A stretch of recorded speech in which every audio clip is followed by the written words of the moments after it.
Os cristãos sempre se envolveram em discussões em torno de saber se o que os leva de volta para casa são as boas ações ou a fé em Cristo. Não tenho nenhum direito de falar sobre um assunto tão difícil. Mas me parece que isso é como perguntar qual das lâminas de uma tesoura é a mais necessária. Só um esforço moral sério pode nos levar ao ponto de jogar a toalha. Mas a fé em Cristo é a única coisa que vai salvar-nos do desespero quando chegar a esse ponto. E é da fé que as boas ações devem inevitavelmente surgir. Certos grupos cristãos do passado acusavam outros grupos de parodiar a verdade de duas formas. Talvez elas esclareçam melhor a verdade. Um grupo dizia: fazer boas ações é tudo o que interessa. A melhor boa ação que há é a caridade, e o melhor tipo de caridade é a doação em dinheiro. O melhor destino da doação de dinheiro é a igreja. Logo, entregue-nos 10.000 libras esterlinas e garantiremos sua entrada nos céus. A resposta a essa bobagem com certeza seria que as boas ações, feitas por esse motivo, com a ideia de que os céus possam ser comprados, sequer seriam boas ações, mas apenas especulações comerciais.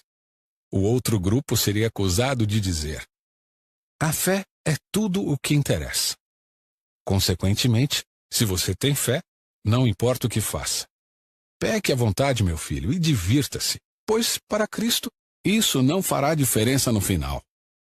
A resposta a essa outra bobagem é que, se o que você chama de fé em Cristo significa não ligar a mínima para o que ele diz, então não se trata de fé nenhuma.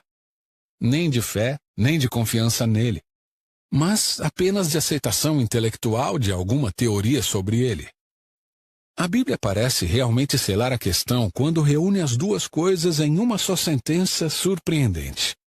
A primeira parte diz: ponham em ação a salvação de vocês com temor e tremor, que nos dá a impressão de que tudo depende de nós e de nossas boas ações.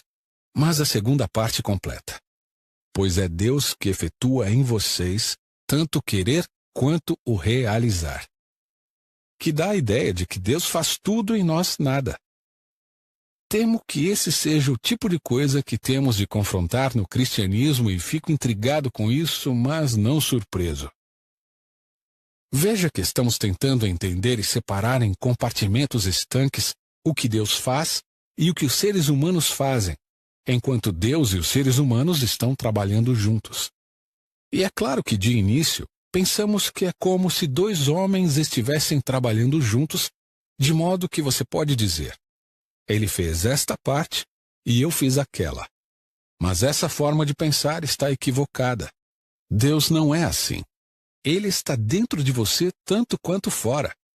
E mesmo se você conseguisse entender quem fez o quê, não acho que a linguagem humana poderia expressar tal entendimento adequadamente. Na tentativa de expressá-lo, diferentes igrejas dizem coisas diferentes. Mas você descobrirá que, mesmo aqueles que insistem mais fortemente na importância das boas ações, lhe dizem que você precisa de fé.